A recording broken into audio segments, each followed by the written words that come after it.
scores right here in front of me. Scores! Woo! Yes. 3, 2, 1. 4-time with Myriad. We got Coach Jared here and Coach Marta. yes, we are super pumped right now because we are doing a recap of the HYROX Simulation Event we just hosted this past Saturday. As you all know, there's been a lot of build up to that. Just a couple words. How do you feel about it? Oh my God, I feel really excited about it. Tell me more.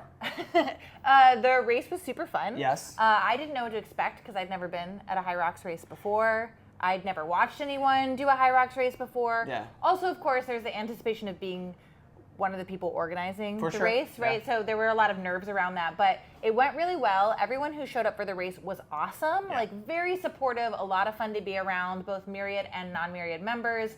And watching people run the race itself was very exciting. Yeah. It was very exciting. It made me very excited about HYROX. I think one of my biggest takeaways, and I felt this when I did an official one on Chicago, was just like everyone who goes to it is then looking around like, and like who aren't participating but are there just spectating or whatever. At the end, they're just like, I want to do this.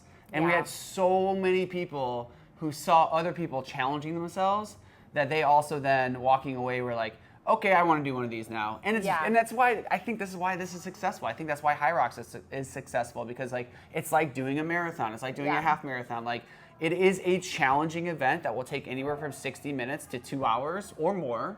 And you have to train for that. You have to build up for that. You could step right into it, but that might be pretty hard for a lot of people. If you're consistently training or doing CrossFit or some other training regimen, Orange Theory, F45, you probably will be successful one. But it's so cool to see so many people are like, I want to do this. I don't know why I'm whispering when I do that, but like it's a secret. Yeah, like it's a secret because you know how people are about well, goals. yeah, people don't always want to admit them, or maybe they didn't want to admit that they were interested in first. But that's maybe how I was a little bit. I would also say it was really awesome, validating to an extent of like how many people have sent us private messages of just saying like awesome event, awesome community, awesome volunteers, awesome staff, awesome space. So kudos to you for the operation side of everything and all the graphics. Thank you. Well, you brought a lot of energy. You helped with a lot of the organization. A lot of the emceeing brought back the old days of being on a mic for 4 hours straight. I could not have done that. The throat was a little hoarse towards the wasn't not towards the end, all day long and all night long. But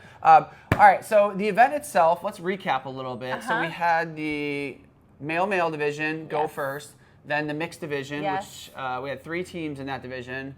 I think we had 17 teams in a male, and then the female division started at 10-20, and we had about 16 teams in that. So I think we had a total of 37 teams. Yes. If I remember correctly. That sounds right. Can you share a little bit about the results and go from there. Yeah, absolutely. So we'll start with male since that was our first division. Yeah. That was a pretty exciting race. Very exciting. It's also exciting because the top finishers for that were Myriad members, so that was pretty cool. The 2 people who finished, Mike and Josh, both Myriad members, they were our first place finishers. They were in the first heat. They came so close to finishing under an hour, which is a big deal, right? It is, yes. And HYROX numbers, you know more about that. Totally. Anything under 60 minutes, 1 hour is really, really, really fast. And although we're not 100% identical to a typical HYROX, it's pretty dang close. Pretty close. And I know those 2 are very fit, and I'm not surprised that they're almost underneath an hour. And I've talked to both of them about it. They're like, a couple efficiency things here, a couple things here. Like they want to redo one to get there because they know they can now, which is just really cool. That's what I love about the challenge. So. Well, their official finish time was 1 hour and 29 seconds. Yeah. It was very exciting because they were doing their wall balls and everyone knew that it was very close to the hour. So there was a lot of focus on them when they were finishing the wall balls. Yeah. That was very exciting. Following up, right behind them were Corey and Rory, also Myriad members. Who finished second, 1 hour, 1 minute, 1 hour, 1 minute, 3 seconds. Yeah, also very close to an hour. Imagine that's a 30-second difference over 60 minutes. If you do the percentage on that, that's a super, super small percent. They were right behind the other team, which is really, really cool. And also, 3 of those 4 individuals did our 6-week training program, which is something I want to kind of shout out there. So they trained for this, right? They knew it was coming up. They were prepared for it. And it was really cool to kind of see that success from that. Yes, it was really cool. Third place, we had folks who were not from Myriad. But Not that they didn't matter. No, they totally matter. Kevin Storm and Joe Andrew Meyer. Thank you. Yes. But they finished 1 hour, 2 minutes, and 54 seconds. So also right behind our second place finisher. So it was really close in the top 3, which was very exciting. Yeah, and I'm just going to scroll through really quick just to call out some other things. So, like, we had teams finish all the way from 1 hour, as we mentioned, all the way up to 1 hour and 31 minutes. So, like, everyone as a whole is pretty fast on this because anything under 90 minutes is pretty solid. Yeah, it's a speedy group. For HYROX, so that's pretty cool to see. Yeah, it was pretty cool. Moving on to mixed. Yeah. Cool. So then we had our mixed, which we just had 3 teams in the mixed. So we called out our top finishers for each race were the first and the second, knowing that we just had 3 teams in mixed. But again, we had, gosh, I cannot remember people's first names. It was Lindsay Ransom and Rob Davis. Thank you. They were from CrossFit 9 Degrees, so they finished at 1 hour and 11 minutes and 28 seconds, which is pretty awesome. It is. Rob Davis, for those who don't know, he's actually Masters CrossFit Games athlete, perennial. Like, so he goes. I didn't know that. He goes to CrossFit Games, like makes it to the CrossFit Games, qualifies, and then competes well. Not sure if he's ever won it. I need to do research on that, but I know he does really well at the CrossFit Games every year, which is crazy awesome. Yeah, and they crushed it. And this was also really close. So this was. We had Cora. A little controversy on this one. I know. We had Cora, who's a member at Myriad, also did our 6-week training series, ran with her brother, Alec, which was really cool. They finished in 1 hour, 12 minutes, and 3 seconds because they got a 3-minute penalty. Yeah. They swapped the order of 2 of the movements. So I believe it was the farmer's carry and the lunges. Correct. They did the lunges before the farmer's carry, Correct. which is the wrong order. And unfortunately, that is a 3-minute penalty. So they actually had finished in 1 hour and 9 minutes. But with that 3-minute penalty, they came just behind our first place finishers. Yeah. So it was very close. And this happens a lot in official HYROX competitions where people just kind of go out of order on accident. You're running, you're tired, you're fatigued, you're excited, there's adrenaline. You see a station, you're like, boom, let's go. And then you realize, oh, dang it, we just skipped one. And it's on the athletes to know where to go and what the order is. And they know that. We talked to them and they were like, whoops. Our bad. So we've all had workout brain before. For sure. So it was really cool though to see, because even with that, the first place team then had like a 3-minute buffer to finish their wall balls, and so there was like some energy going around because like it came down to a few seconds still for them to finish because they finished within 30 seconds of each other with that penalty. Very tight. So it was pretty cool. Yeah, that was very exciting as well. Yeah, and then you have the female division. You have, again, Myriad's own Kelly Wells and Holly Harding finish in first place. Yep. By a lot, by over 3 minutes. Yep. They've also competed in a HYROX, official HYROX in Miami. Second one so that they did as a team. Yeah, and they were also a part of the 6-week training program too. So keep prodding that the 6-week training program worked for people. To prepare for an event, you should train for an event. You should train for it. But they crushed. They did. So 1 hour, 11 minutes, 19 seconds. Yeah. And I talked to Kelly after the race to see how it compared to in Atlanta. I believe, if I'm remembering correctly, they were closer to like 1 hour and 14 minutes in Atlanta. So they shaved several minutes off their time, which is really good too. Which is pretty awesome.